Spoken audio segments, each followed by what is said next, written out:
Ay ringat ako may sasaktan na naman. Tapos, ipinakita na ho agad ang bida. Ayaw!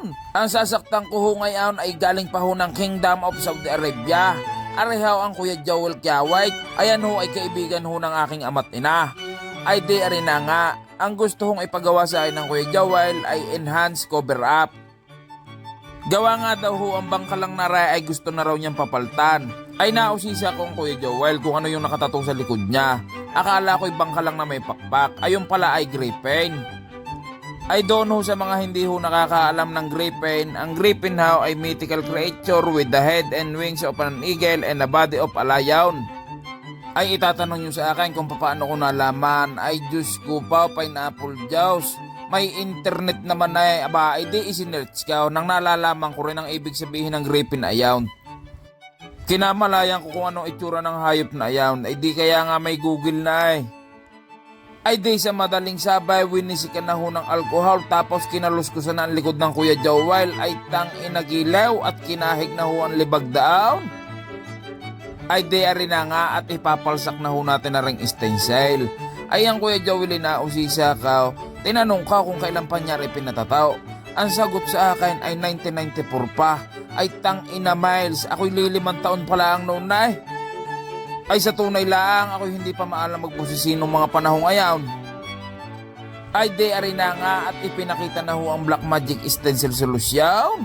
Sadya namang napakabagsi kumapay. Mahiyamoy talaba. Patay na ay nakakapit pa. Abay teka at ipapakita ko sa inyong ebidensya at baka sabihin niya nagyayabang na naman ang bida. Aba ay di nung aking naikapait nung tinuklap ko ring stencil ay sadya namang punay. Sadya namang napakabagsi kumapait. Abay dali-dali naman ang pagtuklap diyan at baka mainip ang mga manunood. Abay ano pang gagawin ay set upin agad ng lamesa tapos balutan na rin agad ang mga makina. Lagyan na ng ink caps para mayroon na tayong lalagyanan ng tinta. Nung naihain ng karayam, ay teka muna pagkadami mong sinasabay. Ang gusto ko lang naman sa dyan sabihin ay maraming salamat ho Osus Tattoo Supply sa pagbusog ho ng aking lamesa. Ay di rin na nga at ipinakita na ho ang setup ng lamesa tapos ipakita na natin na rin natutulog kong biktima. Ayan! Ay tang ina Miles, Kuya Joel. Ay bago ko sadya umpisahan ay ipapakita muna ang bida. Ayan! Ganap na naman ang hayop na itaw. Sadya namang hindi mapalingon sa camera ay di rin na nga at papaguhitan na ho natin ang isang makatikatay. Unang guhit, punait. Sa padalawang guhit, lasa ko'y tikom ang puwait. Ay di rin na nga, paghugar na ang inuuna ko sadya ay yung parting ibaba. Para ho ang stencil ay hindi ho mabura. Pero ho sa buhay, ang inuuna ko sadya ay ang aking pamilya. Gawa nga ho, sila ho ang pinakamahalaga. Ay total rin lang naman na enhanced cover up ang ginagawa ko. Tapos nausisa ko nga ang Kuya Joel na 1994 pa raw niya rin pinatataw. Ay ikwekwento ko ho sa inyo kung paano ho nagsimula ang bida ninyo. Ay bago ko ho simulan, siyempre luma muna. Once upon a time, there was a young little boy who named Aldo Nanate. Ayan ay tang ina Miles at napa-English na naman ho ang bida. Ay alam nyo ho ba na ako ho ay high school pa lang ho ay nakakapagtattoo na. Tapos ang kauna-unahan ko naging tattoo sa katawan ay nung ako ho ay first year high school. Ayun ho hindi alam ng aking ama't ina. Ay baka itatanong ninyo kung ano ho ang ginamit kong pantataw. Aba, ay di ba sabi ko nga sa inyo na nag-assemble ho ako ng pantataw at kinuting-ting kaw. Tapos, meron ho akong kaibigan na ang pangalan ho ay si Carlo Limhokaw. Areho ayaw, ipapakita ko sa inyo. Ayan ho ang kaibigan kaw na kauna-unahan nung nagtiwala ho sa akin. Ay ipapakita ko rin sa inyo kung anong kauna-unahan kong itinato din sa kaibigan kong aray. Arehong bangkalang na aray. Areho ang tunay na bangkalang. Kung hindi ho ako nagkakamali, sadya naman 2001 o 2002 namin na ginawa. Noong mga panahong ayaw, sadya naman kami gandang-ganda na din sa mga nagawa namin na tattoo na aray. Sadya naman kami hasi ay para lang makabili ng mga tinta na aming gagamitin. kung ano-ano ng aming pinagtitesting, tinta ng pentel paint, tinta ng tech paint. Ay ano bang kinamalaya namin kung anong mga pwedeng tinta na gamitin, ay wala pa naman mga tattoo supply noon na eh. Tapos noon nung nakita ng iba namin tropa na ako'y nakakapagtattoo na, aba ay di kumalat na ng kumalat sa ibang mga tropa. Tapos yun nung mga hindi ko kakilala na nalalaman nung ako'y nagtatataw ay nausap ho sa akin. Ay di ang nangyayari, ako ho ay nababayaran. Alam niyo ho kung anong ibinabayad sa akin? Ay prepaid load ho. Gawa nga ho naon, hindi pa uso ang auto load max. Ang uso pa ho naon ay card. Tapos nung kami nakapag-field trip nung kami high school ay may nadaanan ho ako na tatuan doon ho sa Star City. Pero hindi ho ako nagpatataw. Ang ginawa ko lang ho ay ako ho ay nagpahena. Yun ho mga temporary na tataw. Yung 1 linggaw o kaya 2 linggaw pag hindi ka naghilaw ay hindi ho mabubura. Ngayon ho, pinagmasdang ka kung paano ang ginagawa. Tapos inusisa ko rin yung nagtattoo sa akin na aon. Ay ngayon, ikiwinento sa akin na ayun raw igayon lang ang ginagamit. Yun hong pantina ng buhok. Ay di nung nalaman ko ang proseso, aba ay di ho ako'y naging interesado. Ay sa madaling sabay nung nakuha ko na ho yung mga tamang templa tsaka ho yung mga tamang diskarte ng paghihena, ay naisipan ko magpwesto dun sa Matabungkay. Saktong-sakto ho magsasummer na ho naon, ay di ho ako'y nakapagpwesto. Sa madaling sabay, nag-click ho ang ginawa kong henna tattoo down. Ay di tuwing summer ho, ako ho'y nakakapwesto dun sa Matabungkay, doon ho sa mga Koyjunjawn, sa Max Xavier. Ayun ho ang mga kumupkup sa akin down. Hindi nila ako tinuring na ibang tao, itinuring ho nila akong kapatid at kamag-anak. Doon ho ako unti-unting nakaipaw para ho makabili ho ako ng mga gamit na maayos. Lagi ko hong sinasamantala ang summer. Gawa nga ho, ayun ho yung season ng mga henna. Yun hong lagi mong ipagpapahili yung magaganda mong tataw. Gawa nga ho, summer. Ay alangan naman magpahena ka ng tag-ulan, ay sino namang makakakita na aon. Tapos meron pa ho akong isang inaabangan doon ho sa Nasugbo. Ay di ba nga ho ako'y pumasok rin sa BSU. Tuwing hong bakasyon, meron ho doong nagiging kasiyahan. Yun hong tinatawag na mamaraka. Palagi din ho ako nakakakuha ng boot down. Ayun naman ho, 5 araw lang hong pasaya ng Nasugbo. Doon ho bago ho magsimula ang ating Semana Santa. Sa katunayan ho, doon ko ho nakuha ang kauna-unahan kong pinambili ko doon sa aking makina. Are ho ang makina na yawn. Ako ho inalo ko rin diyan dahil nga ako'y sabik na sabik magkaroon ng garnay. Tapos wala naman akong alam kung saan ho pwedeng bumili. Nabili ko ho ayan sa halagang 4.5. Noong panahong ayaw, arehong garne pala ay nasa sa 1.5 laang. Ibig sabihin, naloko ho ako ng 3,000. Palibasa nga ako'y walang alam pa sa mga gamit ay. Sa kagustuhan ko lang magkaroon ng magandang gamit, aba, ay di ako'y nalukaw. Ay tsaka ako na ikwekwento sa inyo, ayaw. Tapos ako nga ho'y nakapag-ipon-ipon pa, ay nakabili na ho ako ng garnay.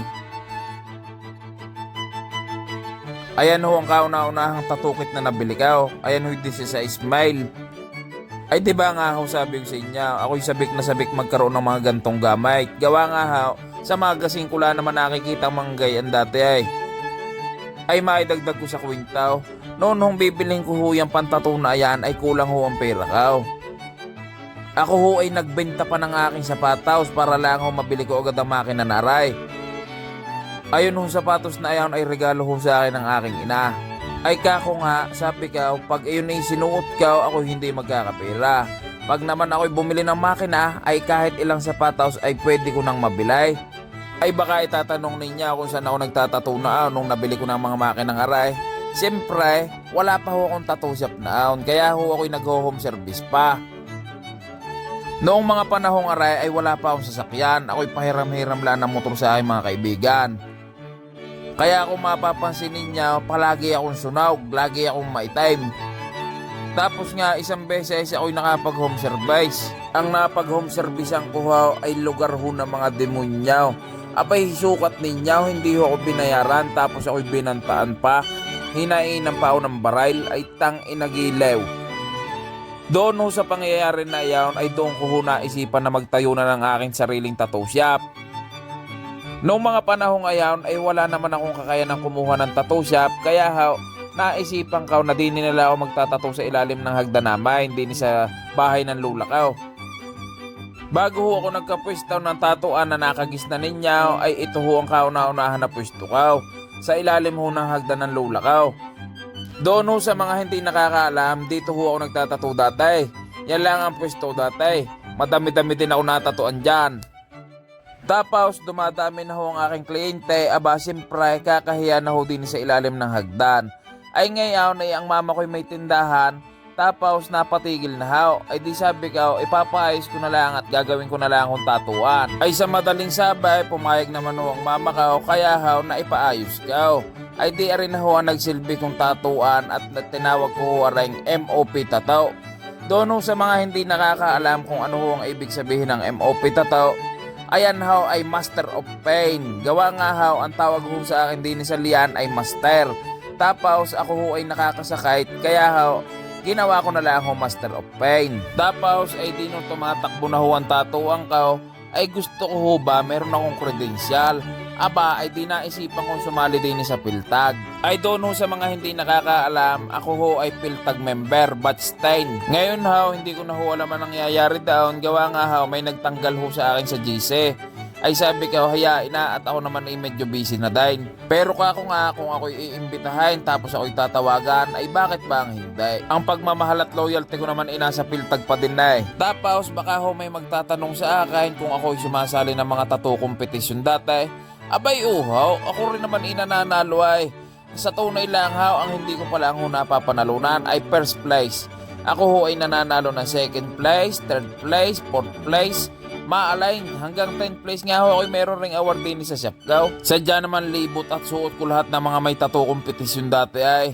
Sabi ko nga sa inyo, masayang sumali ng mga tattoo kompetisyon sa iba't ibang lugar. Marami ka doon matututunan. Tapos yung mga hindi mo nakikita sa personal, makikita mo daw. Madadagdagan ng mga kaibigan mo. Tsaka nga, ayun niya ang pinakamahalaga.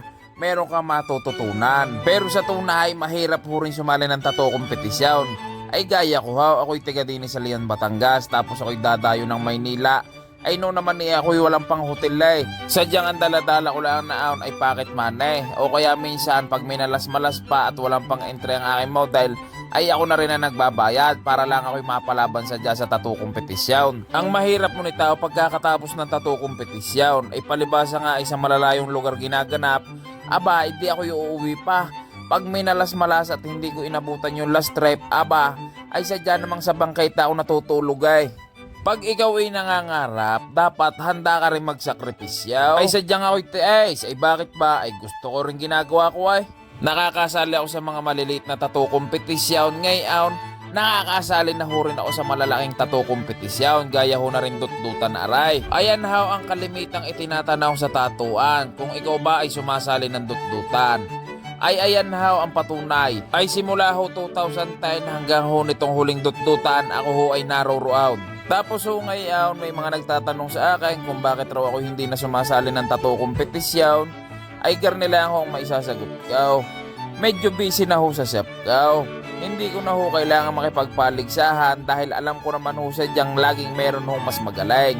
Pero ang kompetisyon ho ay hindi lang lagi pagalingan. Doon naman meron ka rin matututunan na eh. Ay kako nga kaya hindi na rin ako nasali ng tattoo kompetisyon. Aba ay first place na ako din sa tattoo ang kao.